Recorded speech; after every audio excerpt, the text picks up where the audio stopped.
Bienvenue mesdames et messieurs à cette randonnée unique dans notre rubrique idéologique, un livre, 1000 idées, émission sur la RTU, la radio-télévision Umoja. Vous ne le saviez pas peut-être, un livre, 1000 idées est une émission qui nous permet de sortir de notre ignorance collective par la lecture des livres. Précisons en passant qu'un livre, 1000 idées est une émission de la grande famille paulinienne produite par les filles de Saint-Paul, apôtres de Lubumbashi et leurs coopérateurs au charisme centré sur la diffusion de la parole de Dieu au travers des moyens de communication sociale selon la vision de leur fondateur, le bienheureux Jacques Alberion.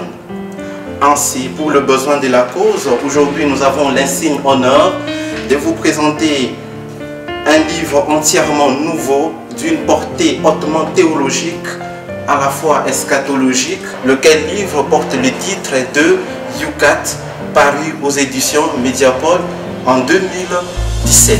Découvrons-le juste après ce générique.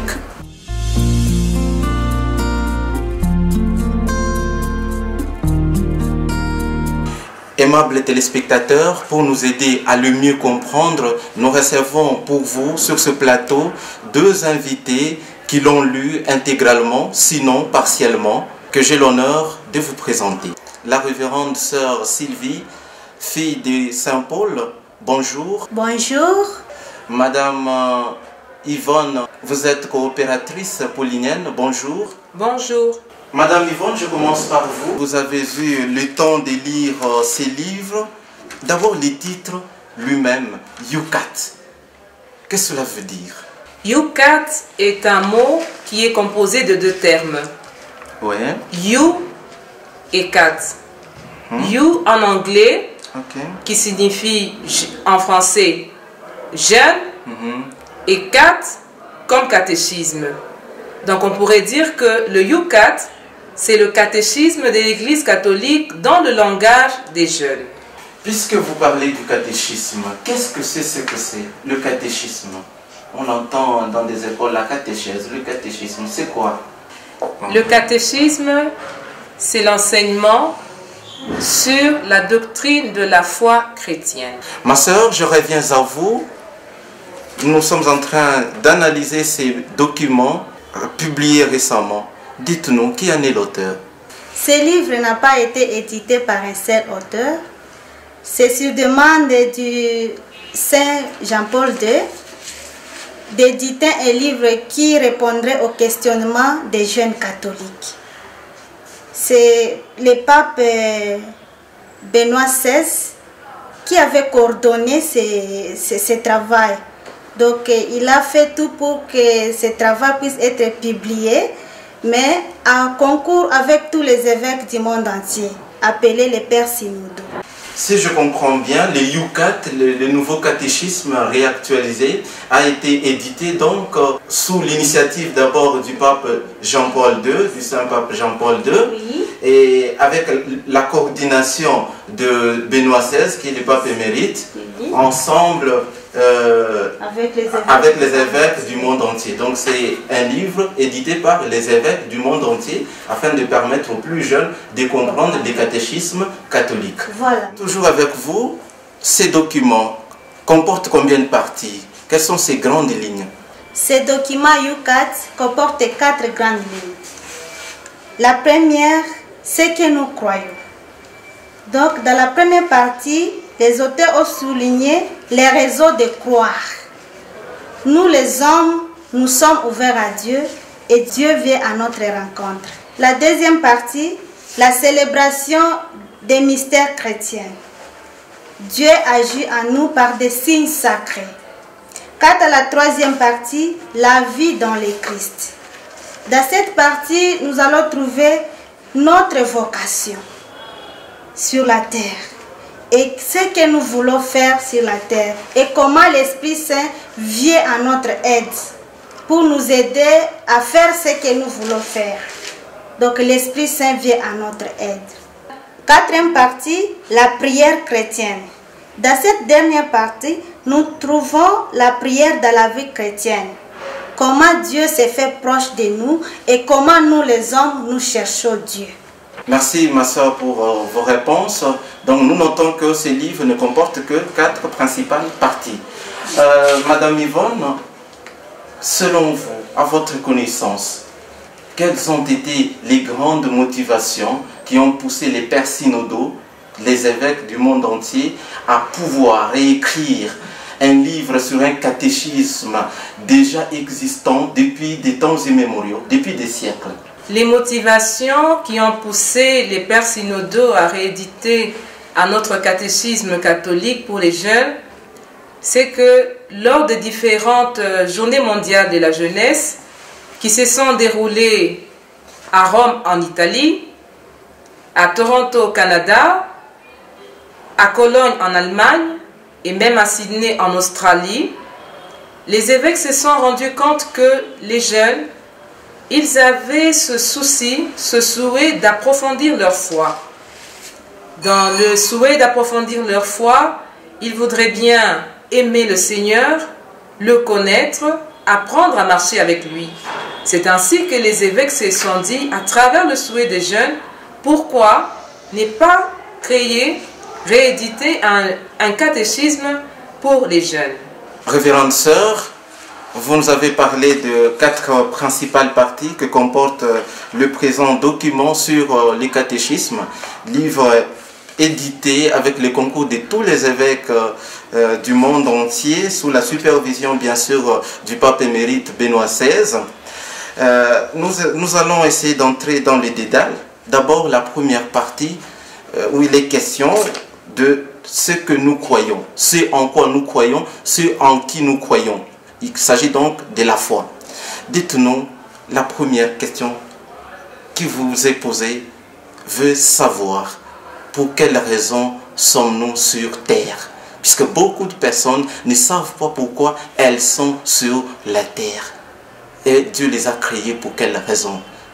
Votre éclairage. Merci beaucoup, M. Samuel. Dieu nous a créés pour dire que nous sommes sur terre, premièrement pour les connaître et l'aimer. Et deuxièmement, nous sommes sur terre pour faire le bien selon sa volonté, pour qu'un jour, nous puissions parvenir au ciel. Et Blaise Pascal nous dit, pour les choses humaines, on dit il faut les connaître pour les aimer. Tandis que pour les choses divines, il faut d'abord les aimer pour les connaître. Nous dit Blaise Pascal. Merci d'avoir recouru, révérende sœur, à la pensée de notre Blaise Pascal. Alors je vais tout droit poser une autre petite question à Madame Yvonne. Et cette question veut savoir justement pourquoi les hommes du monde sont toujours à la conquête de Dieu. Tout le monde en train d'égaler, d'errer ça et là, à la recherche de Dieu. Pour quelles raisons, Madame Yvonne? Les hommes recherchent Dieu parce que Dieu est notre créateur. Et Dieu, en nous créant, il nous a créés à son image, à sa ressemblance, et ainsi il a placé en nous ce désir de l'aimer, de le chercher. Mais Dieu nous laisse toutefois la liberté. Alors, les hommes le recherchent parce qu'ils désirent l'aimer, ils désirent établir une relation personnelle avec Dieu.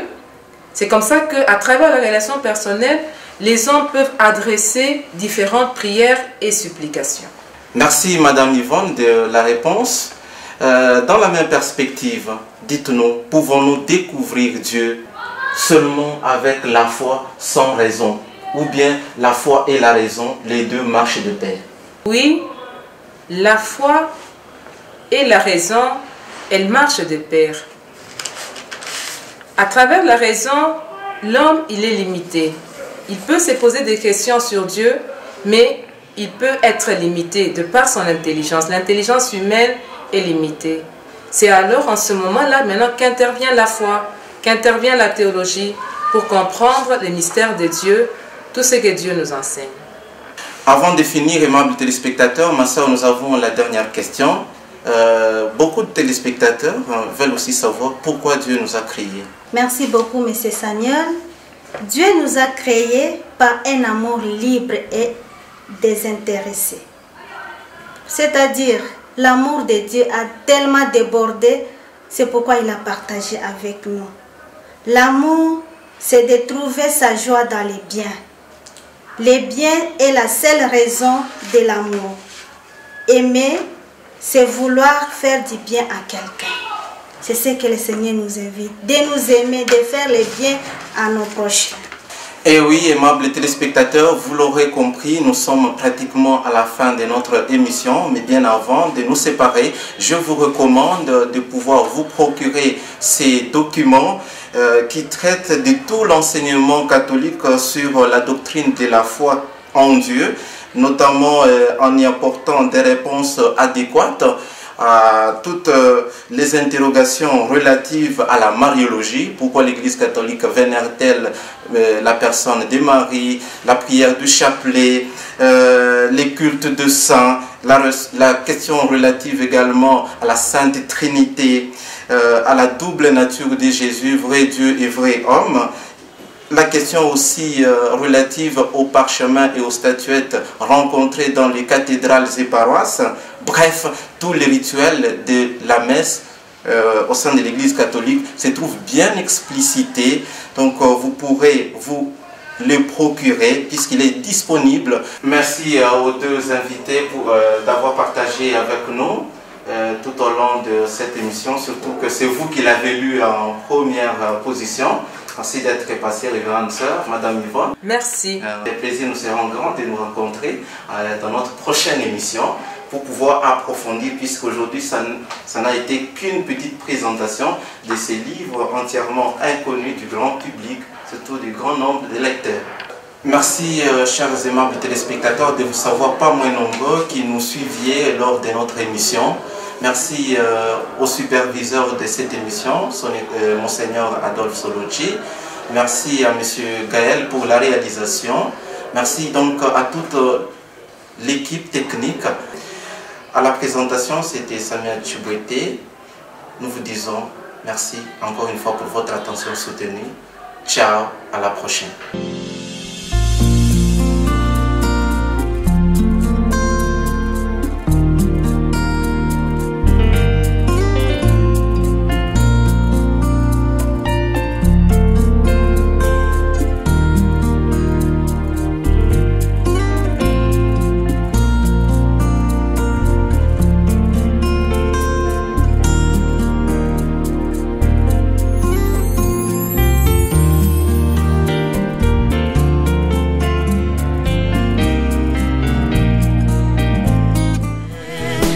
Que tu deviens.